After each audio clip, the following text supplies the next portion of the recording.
not hidden. There's never been a moment you were forgotten. You are not hopeless. Though you have been broken, your innocence stolen. I hear you whisper underneath your breath. I hear your SOS, your SOS. I will send out an army to find you in the middle of the darkest night. It's true, I will rescue you. There is no distance that cannot be covered over and over. You're not defenseless. I'll be your shelter, I'll be your armor. I hear you whisper underneath your breath. I hear your SOS, your SOS.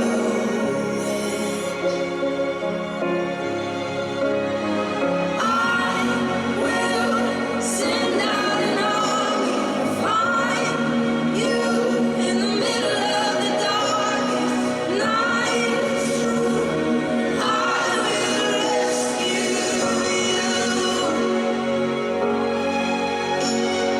I will never stop marching to reach you in the middle of the hardest fight. It's true, I will rescue you. I hear the whisper underneath your breath. I hear you whisper you have nothing left.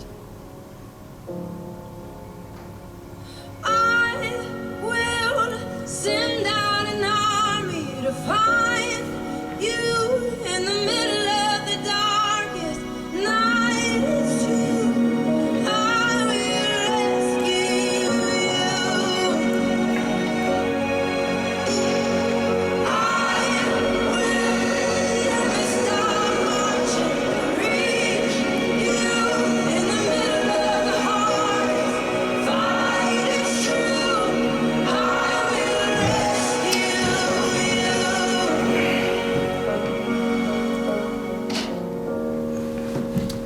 Oh, I will rescue you. Nothing tastes better than new wine, grape juice,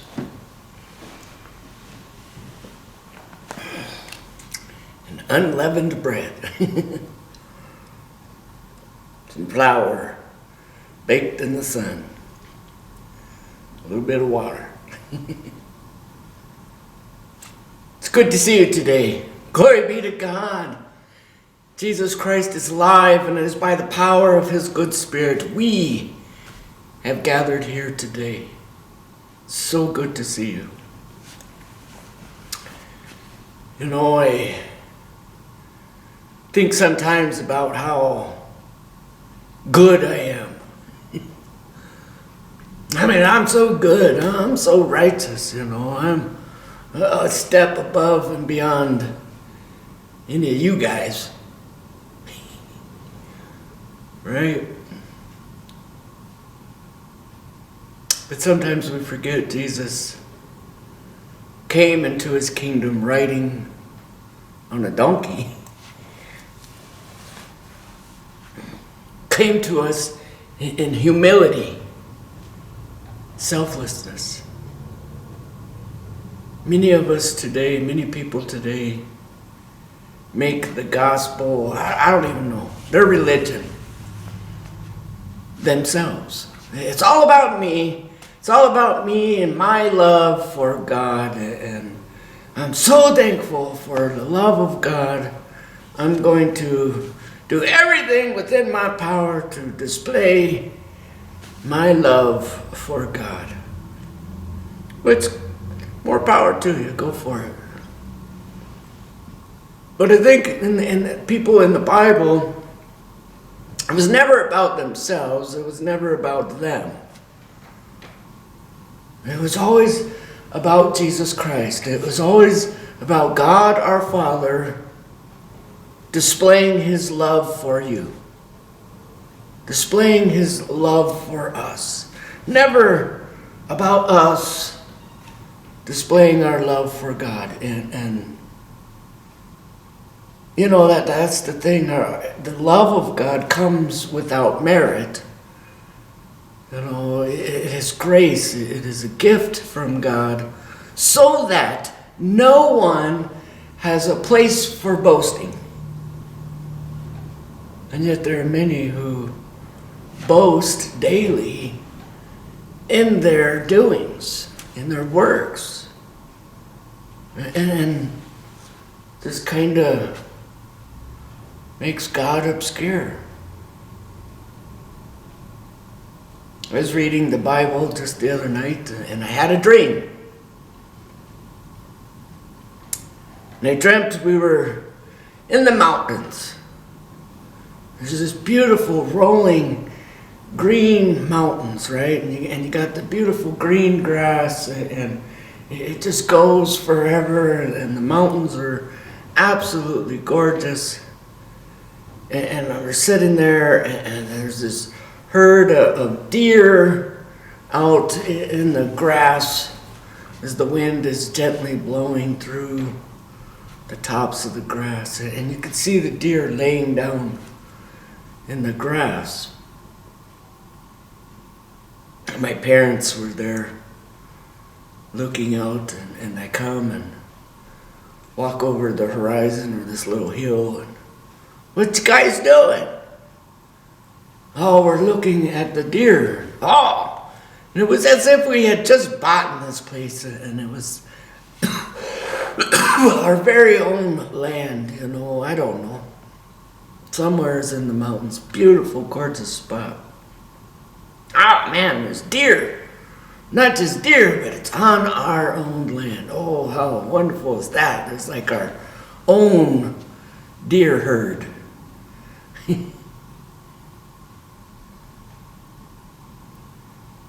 My dad says, yeah, over on the other side of the hill, there's some more. So I walk over, and I'm kind of going towards the edge of what looked like just a regular hill, but turns out to be kind of a hill, and then it was like a sheer drop-off cliff way down and then to the bottom. And I remember thinking to myself in the dream of having this extreme anxiety or fear of heights. And how I was so afraid that, you know, with that gentle breeze, all of a sudden became a gale. And it's wanting to blow me off the edge of the cliff. I'm terrified, and I'm small. I'm weak. I don't even have enough strength to walk away from the cliff. The only strength I have, because I'm gripped in utter fear. I just kind of lay down, and I'm grabbing hold of the grass and the cliff, and don't let go of me. Yelling out, Dad! Dad! Help me! Help me! Him looking over the cliff at me. What do you need? What's going on? Give me a rope. Give me a rope. And my fear was, if I fall down to the bottom of the cliff, I'll never be able to get back up to where I am. I'd be stuck down there forever. Throw me a rope. Throw me something. Help me, Father. Help me, Dad. And then it, you know, as I woke up, I was very happy to wake up because my first thought was, God is my Father. You know, my dad is Jesus Christ, and how thankful I am to have him as a dad, to have him there for me during my times of need, during my times of weakness.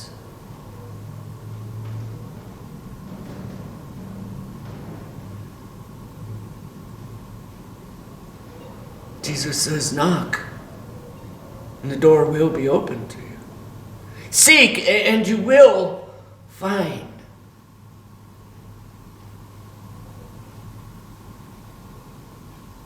It says, ask, and you shall receive. For that is the will of God, that we would find him, that we would open the door to him, or him open the door to us, that he would be found. You know, if we, who are evil, understand how to give good gifts to our own children, how much more is God willing to give to us? When he is good, he is righteous. He is everything he says he is.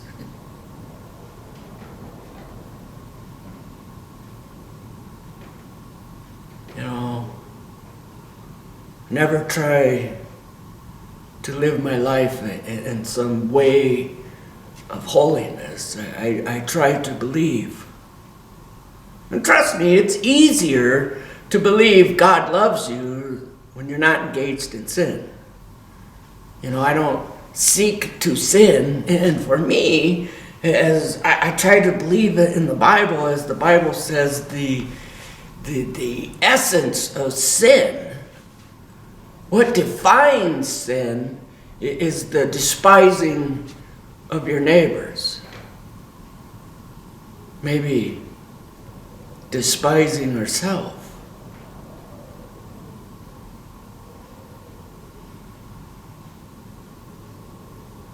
That's sin.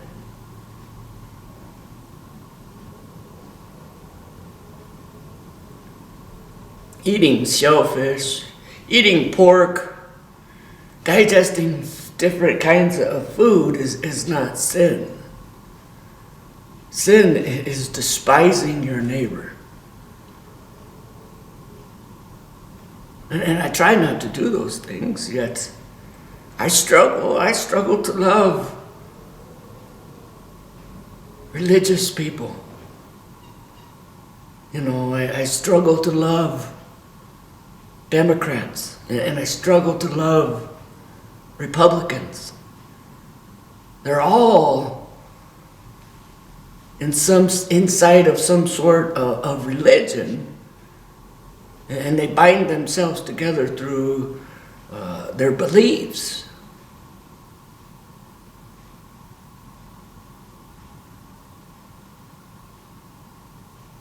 Sometimes I struggle to love myself.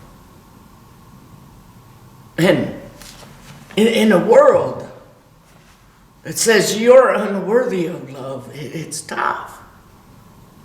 I mean, I live in a church which is beautiful. It's awesome. I'm so grateful to be living inside of God's house, inside of a house of prayer. But I'm the only guy here.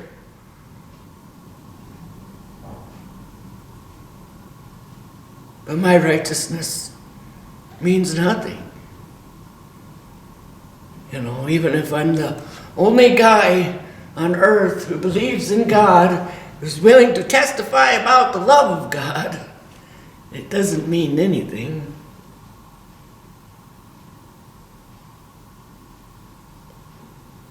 You know, that's something I've been thinking about. Why do I preach God? Why do I preach the gospel? Is it to brag about myself and to display my love for God so that you may become jealous or envious? Or you would want to imitate me? I think I do it because if I hadn't had God, if I didn't have God, I literally would have nothing. And so if you're in a place within your life where you have nothing, where you have no friends, where you don't have a system of support, that you could still have a relationship with God, you could still enjoy God's presence. It's not about me, it's about the God who protects me. It's about the God who answers my prayers. It's about God who is with me each and every day. Even living in a world that has what has seemed to me to fully reject me. You know, I have my Bible study class and I'm the only one who shows up. Nobody comes. I got 12 or so pews. You know, you could fit 50, 60 people in here. Easy. And yet I'm the only one here. Just me and God. Me and the Lord. And if I didn't have God, I wouldn't have anything. And so He is my love. He is my hope. He is my friend. He is in my dreams. He's in my visions. He's in my daily life. And it's not because I've done something or I'm doing something in order to create this divine connection. God chose me. God has chosen you. That's why you're here today watching the video. It's not because I deserve your attention. Rather, it is God who desires your attention and desires to spend time with you, to be with you.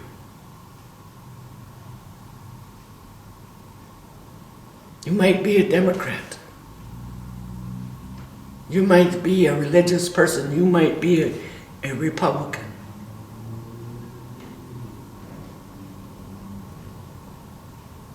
You might be my enemy. Nevertheless, I believe God desires just the way you are. You might be stuffed in poverty and can't find a way out. But still, I believe God desires you. You might be an orphan. You might be a widow or widower. But still, I believe God desires you. And I don't know what I do. I struggle every day to continually believe God has chosen me, God desires me, God loves me. Because if I went by the power of popular opinion, I am just a joke. I'm a clown at best. Only a clown has a Bible study that nobody comes to. Only a joke has a church that's completely empty. And don't know how to get people to come to church because I don't even know how to make a friend. Live in a town where I have absolutely no friends. And it sucks. That's the truth. I don't want to lie to you. I want you to know the truth. It sucks. It sucks having nothing. Because when you have nothing, when you have no friends, when you have nobody to lean on, nobody to talk to, it really makes you question your value, your worth.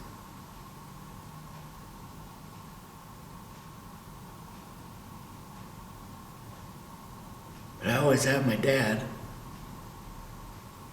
My dad is God.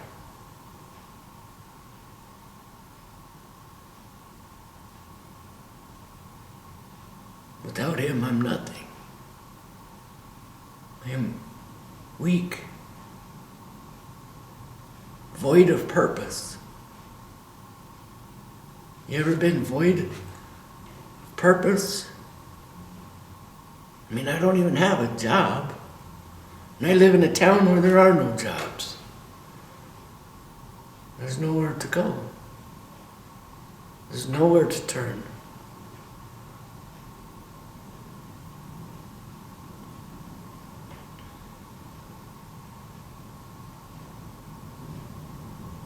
I think that's what I saw within my dream. There's nowhere to turn. There's nowhere to go. We got one hope. God's listening.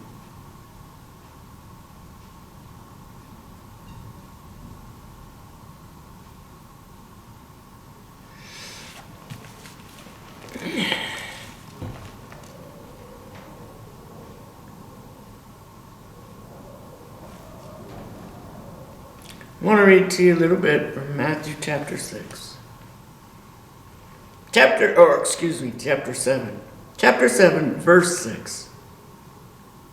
Do not give to the dogs what is holy, and do not throw your pearls before pigs, lest they trample them underfoot and turn to attack you.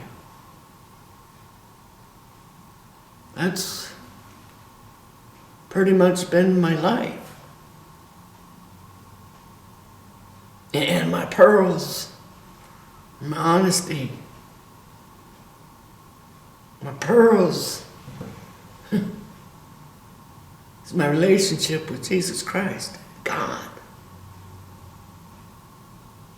And offering the best of what you got to other people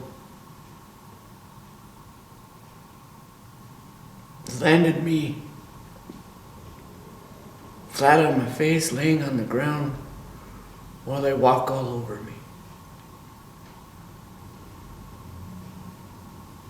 Because I try and preach to religious folks. I try and preach to Democrats, Republicans, political folks. And they all do the same.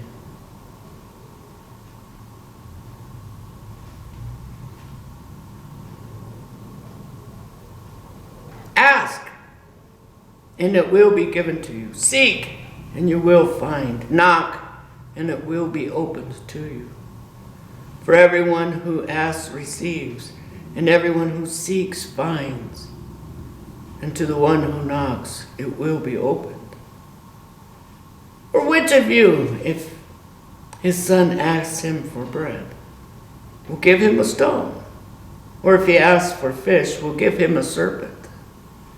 If you then, who are evil know how to give good gifts to your children, how much more will your Father who is in heaven, give good things to those who ask of him? You know, that's kind of a hard pill to swallow. Having to admit that the darkness within my own heart is what makes me evil.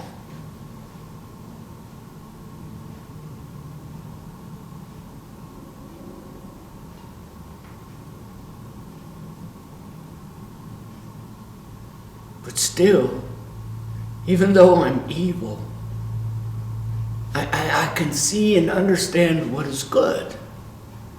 Especially when I don't have the good things God has declared to be good.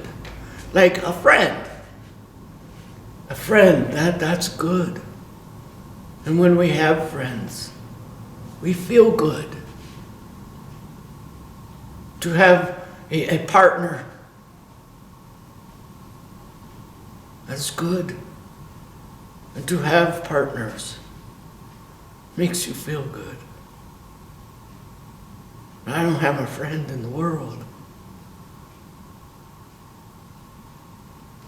And you can surely try and justify yourself by telling me to go find me a church family. And I live in a church. I live with God. I'm already part of the family.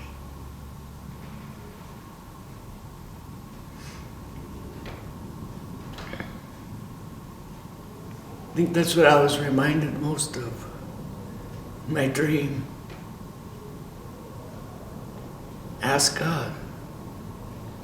Ask God to be your friend. Ask God to be your partner, to be your comforter, to be your provider. When you're in a spot of vulnerability, when you're vulnerable,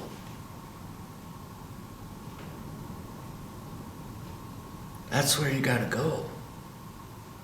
It's to God. He has access to the most powerful hand known in existence.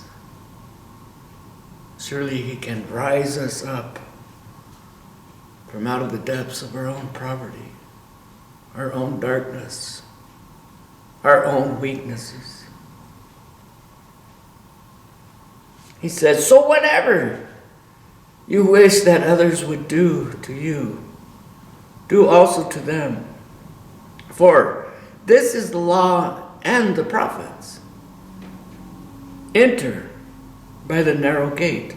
For the gate is wide and the way is easy that leads to destruction.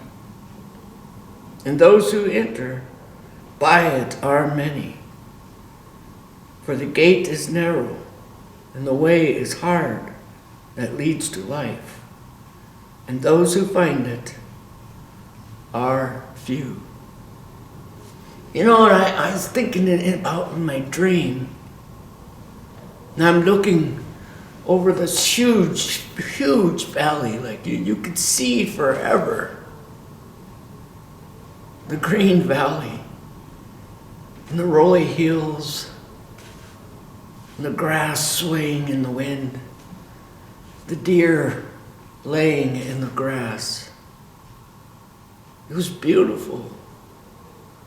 And it was grand. It was huge. Wide open. And when I walked over the crest of the hill, it was wide open. It was me feeling very small, looking out into this great valley. And then realizing that I'm looking down a giant cliff, and it was steep. And being engulfed into fear. You say, well, fear is not of God, but being afraid of God is not necessarily a bad thing. Being afraid of the destruction is not necessarily a bad thing. Being afraid of falling off the cliff without anything to help you, without anything to hold you back, without any regard for your own safety, is not necessarily a bad thing. Kept me tight to the mountain. I mean, I was holding on tight to the grass and holding on tight, because I had this great fear of heights.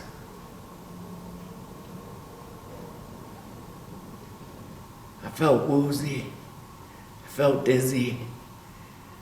I could just feel the bottom of the cliff pulling and pulling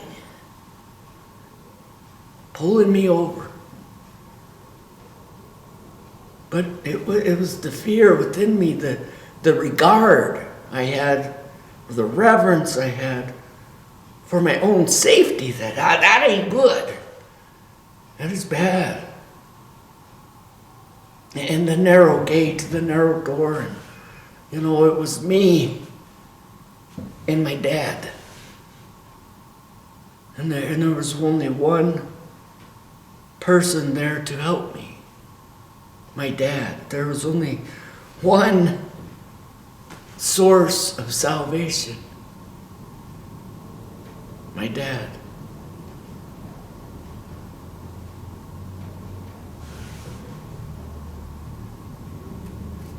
It says, be aware of false prophets who come to you in sheep's clothing, but inwardly they are ravenous wolves. You will recognize them by their fruits.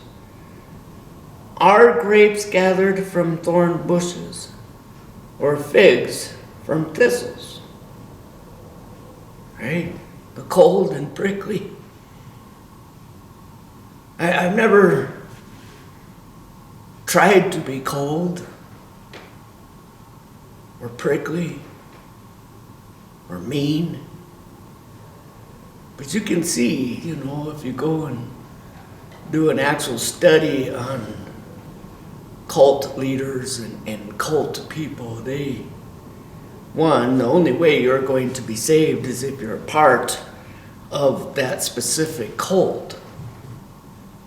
And the leader of the cult desires to be worshipped. He is above and beyond everyone else. They are without mistake. They are without problems. They are without wrong.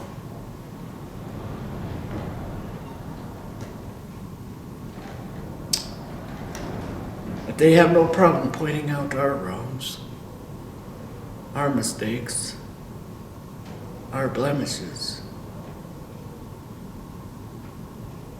Use those things against us.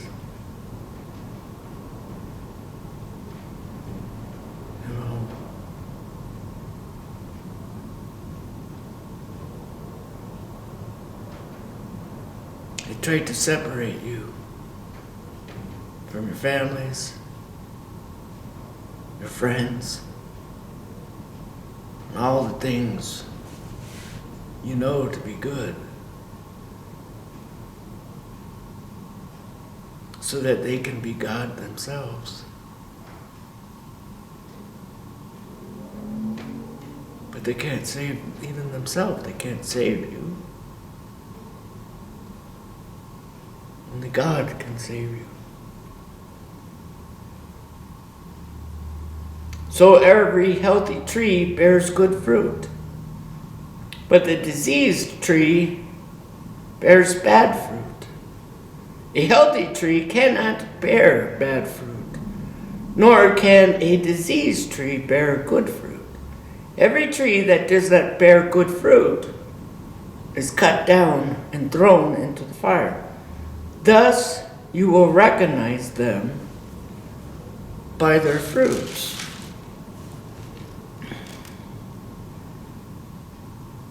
It's like a drug dealer, right? And the fruit drug dealers bear.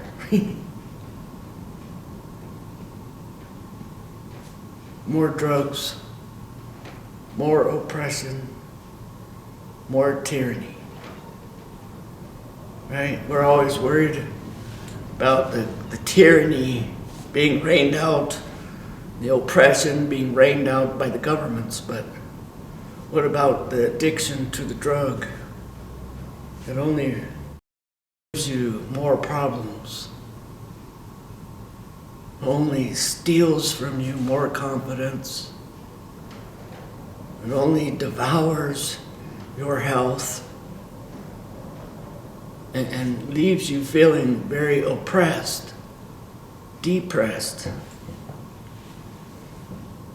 sick.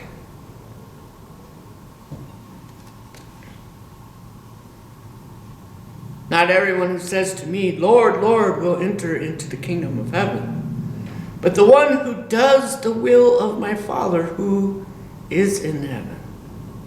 On that day, many will say to me, Lord, Lord, did we not prophesy in your name and cast out demons in your name and do many mighty works in your name?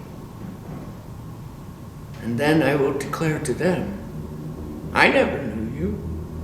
Depart from me, you workers of lawlessness.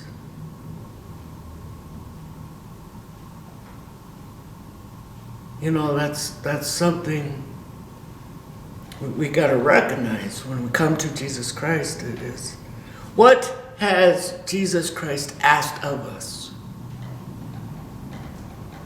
What has Jesus Christ declared to the world? My disciples, my students, my followers, my people will be known by the way they love one another. Okay, you're not going to be known to be one of God's people because you're casting out demons. Because you're a worker of many miracles. Because you are using the name of God in order to glorify yourself.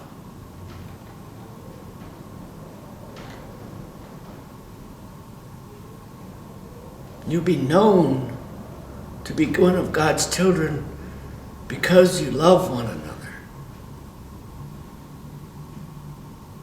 You're not going to be known by God because you did not or you did eat pork, because you did not or you did drink wine, because you did or you did not use words of profanity. You will be known as one of the children of God because you loved each other.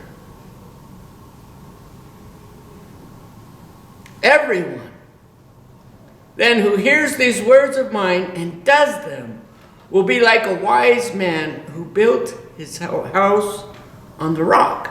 And when the rain fell and the floods came and the winds blew and beat on that house, but did not fall, because it had been founded on the rock. And everyone who hears these words of mine and does not do them will be like a foolish man who built his house on the sand. And the rain fell, and the floods came, and the winds blew, and beat against that house, and it fell. And great was the fall of it. You know, I think I seen it all kind of within my dream of me clinging to the mountain. and doing everything I could to cling and hold tight to the mountain. Even when I was very afraid, when I was feeling very small, when I could see that there was definitely certain destruction, I wasn't in a safe spot. I wasn't okay. I did everything I could to hold tight to that mountain. Even crying out from the depths of my own heart, my own safety, the essence of my life. Dad, help me. Help me, Dad.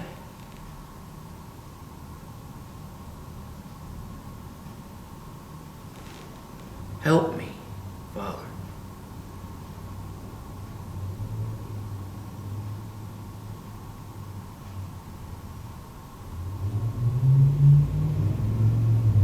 And I remember my dad answered. What do you need? Right? God knows what we need before we even ask. And standing there at the top of the hill, completely safe, and what do you need? I need you. Send me a rope. Help me out of here. I need your help.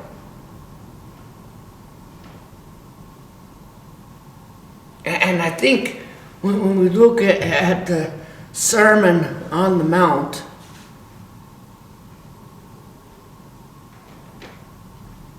that's what Jesus is saying. If you don't allow me to help you, then you'll be helpless. If you don't take my advice, then you'll be void of counsel. I can help you. I can deliver you. I can resurrect you. I can do for you everything you cannot do on your own.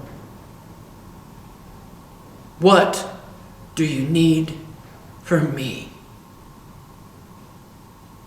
Says the Lord.